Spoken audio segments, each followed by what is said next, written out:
Avec seulement un couteau, un pinceau et un crayon, Ibrahim Bellal, ce sculpteur égyptien de 30 ans, est passé maître dans l'art de créer des sculptures miniatures des principaux sites pharaoniques et égyptiens dans sa maison de Rachid.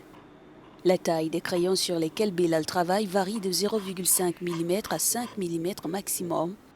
Il lui faut parfois plus de 40 heures de travail pour achever une œuvre. Lorsque j'ai commencé, j'ai dû faire face à de nombreuses critiques négatives. Pour certains, c'était banal, une perte de temps. D'autres rejetaient l'idée de sculpture sur des crayons et disaient que je devais sculpter quelque chose de plus grand. Ceux qui disent cela, malheureusement, n'ont pas la compréhension complète de ce qu'est l'art internationalement reconnu et de l'art de la miniature. Bien qu'exceptionnelles, ces œuvres sur les réseaux sociaux font l'objet de critiques. Bellal ne se décourage pas pour autant et rêve de fonder le premier musée de sculpture miniature du Moyen-Orient.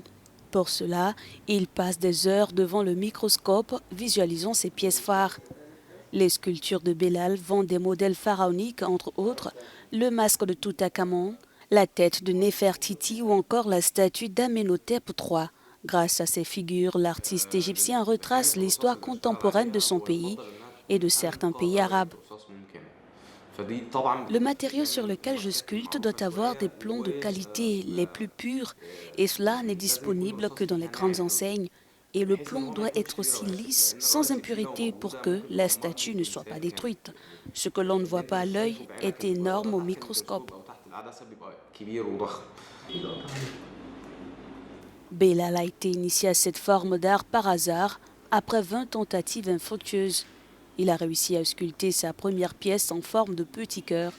Aujourd'hui, il assure recevoir des demandes des États-Unis, de l'Arabie saoudite, des Émirats arabes unis, mais également de l'Égypte.